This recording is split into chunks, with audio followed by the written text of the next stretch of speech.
ஆண்டவரும் இரட்சகருமாகிய இயேசு கிறிஸ்துவின் விலையேற பெற்ற நாமத்தில் சத்தியத்தின் சத்தம் என்கிற இந்த யூடியூப் சேனல் மூலமாக உங்களை சந்திப்பதில் பெருமகிழ்ச்சி அடைகிறேன். கிறிஸ்மஸ் பண்டிகை, புத்தாண்டு பண்டிகையெல்லாம் ரொம்ப சிறப்பாக கொண்டாடி இருப்பீர்கள் என்று நான் நம்புகிறேன்.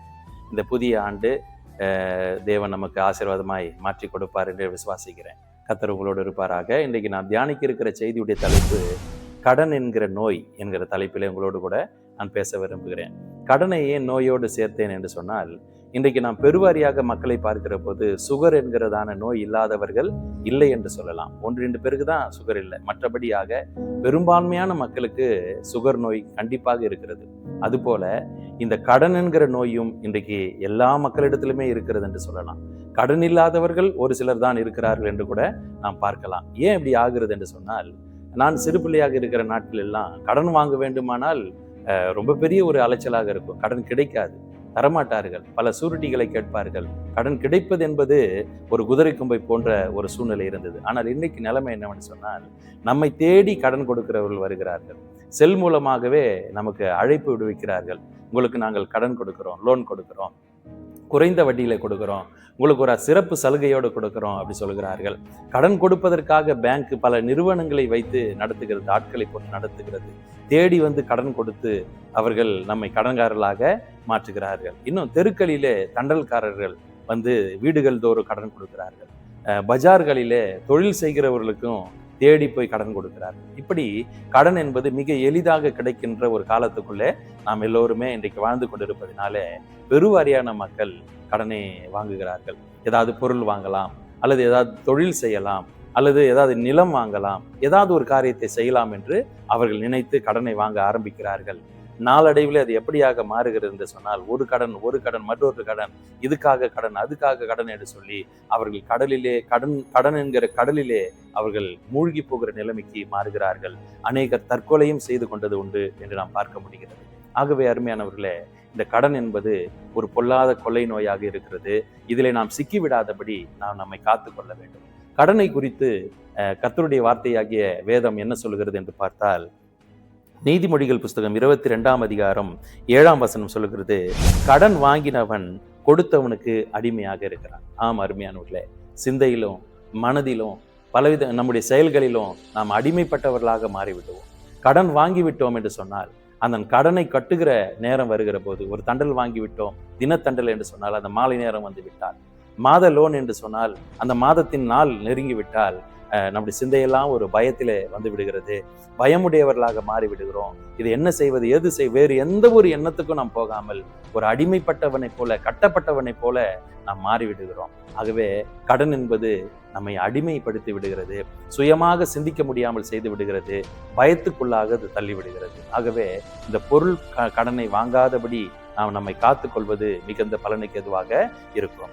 எதிலே நாம் கடன்காரர்களாக இருக்க வேண்டும் என்று வேதம் சொல்லுகிறது என்று சொன்னால், ரோமர் 13:8 சொல்லுகிறது, ஒருவரிடத்தில் ஒருவர் கடன் அன்பு கூறுகிற கடனே அல்லாமல் மற்றொன்றிலும் ஒருவனுக்கும் கடன்படாதீர்கள். நாம் அன்பு கூறுகிற கடன் தான் படணும், தவிர பணத்தை கடனாக நாம் என்ன செய்யக்கூடாது, வாங்கி விடக்கூடாது. நாம் ஒருவரிடத்தில் ஒருவர் அன்பாய் இருந்தால் ஆண்டவருடைய சீஷர்கள் என்று நாம் என்ன செய்யப்படுவோம், அறியப்படுவோம். வேதம் நமக்கு அதை தான் சொல்லுகிறது. ஆண்டவராக இயேசு அதைத்தான் நமக்கு கற்றுக் கொடுத்திருக்கிறார். ஆகவே அருமையானவர்களே, அன்பு கூறுகிற கடனை நாம் பெற்றுக்கொள்வோம். ஆனால் பணத்தை நாம் என்ன செய்யக்கூடாது, கடன் வாங்கக்கூடாது. இன்றைக்கு ஏன் எல்லோரும் பெரும்பான்மையான மக்கள் ஏன் கடன்காரர்களாக ஆகிறார்கள் சொன்னால், ஆசைதான் அதுக்கு ஒரு பெரிய காரணமாக இருக்கிறது. கடன் வாங்கி இந்த பொருளை வாங்கிவிட்டால் அதை வைத்து நாம் என்ன செய்து விடலாம், ஒரு பெரிய வசதிக்குள்ளே வந்து விடலாம். கடன் வாங்கி ஒரு தொழிலை செய்து விட்டால் அந்த தொழில் மூலமாக பணக்காரராகி விடலாம் என்றெல்லாம் நமக்குள்ள என்ன செய்கிறது, ஆசை உருவாகிறது. அந்த ஆசை நம்மை கடன் வாங்க தூண்டுகிறது. மேலும் மேலும் கடன் வாங்கி கொண்டே இருக்கணும். ஒரு குடிகாரன் எப்படி முதல் கொஞ்சமாக குடிக்க ஆரம்பித்து விட்டு அதை விட முடியாதவனாக அவன் மேலும் மேலும் குடித்து கொண்டே இருக்கிறான், அவன் போதைக்கு எல்லை இல்லாமல் போகிறது, அது நிமித்தமாக அந்த குடும்பத்தில் சமாதானமற்று போகிறதோ, அதே போலத்தான் கடனிலே அடிமைப்பட்டவர்களும் இன்றைக்கு பெருவாரியான மக்கள் இருக்கிறார்கள். அவங்களால வாங்காம இருக்க முடியல. ஏதாவது ஒரு பொருளை பார்த்து விட்டாலோ அல்லது ஏதாவது ஒரு செய்யணும்னு நினைச்சிட்டாலோ உடனே கடனை வாங்கி அதை என்ன செய்றவங்களாக மாறி விடுகிறார்கள். இது மிகப்பெரிய ஒரு அடிமைத்தனமாக இருக்கிறது. அது ஆசைதான் அதுக்கு ஒரு பெரிய காரணமாக இருக்கிறது என்று வேதம் நமக்கு சொல்லுகிறது. வாசிப்போம். 1 தீமோத்தேயு புஸ்தகம் 6ஆம் அதிகாரம் 6லிருந்து 10 வரைக்கும் உள்ள வசனத்தை நான் வாசிக்கிறேன். போதுமென்ற மனதுடன் கூடிய தேவ பக்தியே மிகுந்த ஆதாயம். உலகத்திலே நாம் ஒன்றும் கொண்டு வந்ததும் இல்லை, இதிலிருந்து நாம் ஒன்றும் கொண்டு போவதும் இல்லை என்பது நிச்சயம்.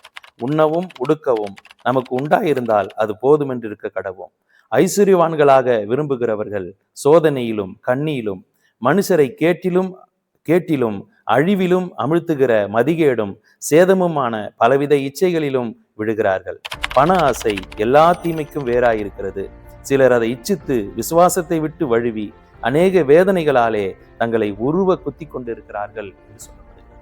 ஆம் அருமையானவர்களே, கடனை வாங்கி முன்னேறிவிடலாம் என்று நாம் தப்பாக கணக்கு போடுகிறோம்.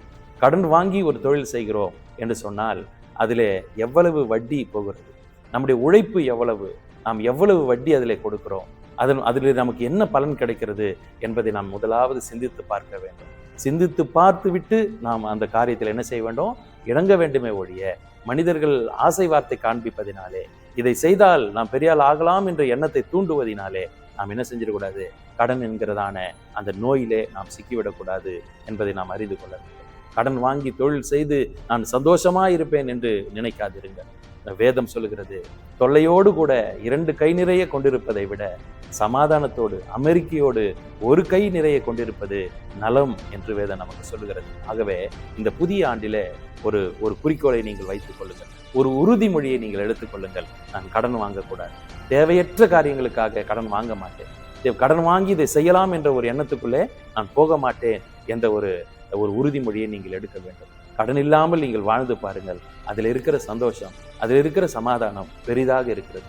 நாம் சாப்பிடுகிற சாப்பாடு நம்ம உடலில் அது ஒட்டும். இல்லை என்று சொன்னால் எப்போது கடங்காரம் வருவான், எப்படி கட்ட போகிறோம் என்கிற பயம் நடுக்கமே இருக்கும். நம்மை சார்ந்திருக்கிற நம்முடைய குடும்பத்தில் நிம்மதி இல்லாமல் போகும். இதெல்லாம் நாம் புரிந்து கொள்ள வேண்டும். ஒன்று தெளிவாக நாம் புரிந்து கொள்ளுங்கள். வேதம் மிக அழகாக சொல்கிறது, நாம் ஒன்றையும் கொண்டு வந்ததில்லை, இங்கிருந்து ஒன்றையும் கொண்டு போவதில்லை, இது நிச்சயம். ஆகவே சமாதானத்தோடு வாழ்வோம். கொடுக்கப்பட்ட இந்த வாழ்வில நிம்மதியாக சமாதானமாய் வாழ்வோம். நாம் எல்லாம் நடுத்தரமான குடும்பங்கள் தான். திடீரென்று ஒரு தேவை வருகிறது, அதுக்கு நாம் கடன் வாங்குகிற ஒரு சூழ்நிலைக்கு போகிறோம். உண்மைதான். அது நம்முடைய சக்திக்கு உட்பட்டதாக இருக்கட்டும், நம்முடைய அளவுக்கு உட்பட்டதாக இருக்கட்டும், கொடுக்கக்கூடியதாக இருக்கட்டும். அளவுக்கு மிஞ்சி ஆசைப்பட்டு வாங்கி அவதிப்படாதபடி நம்மை காத்துக்கொள்கிறோம். கர்த்தர் நம்மோடு இருந்து அவர் நடத்துவாராக. இந்த ஆண்டு இறுதியை நான் முடிக்கிற போது எனக்கு கடன் இல்லை, நான் சமாதானத்தோடு இருக்கிறேன் என்று சொல்லுகிற ஒரு சாட்சியை நான் கேட்கும்படி விரும்புகிற அருமையானவர்களே, அந்த சாட்சி தான் ஆண்டவருக்கு மிக மிக பிரியமான ஒரு சாட்சியாக இருக்கிறது. அதை நாம் அந்த சாட்சியை கூறுவோம். கர்த்தர் நம்மோடு இருப்பாராக. இந்த வார்த்தை உங்களுக்கு பிரயோஜனமாக இருக்கும் என்று நான் நம்புகிறேன். இதை கை கொள்ளுங்கள், மற்றவர்களுக்கும் இதை அறிமுகம் செய்யுங்கள். ஆண்டவர் நம்மோடு இருப்பாராக. God bless you.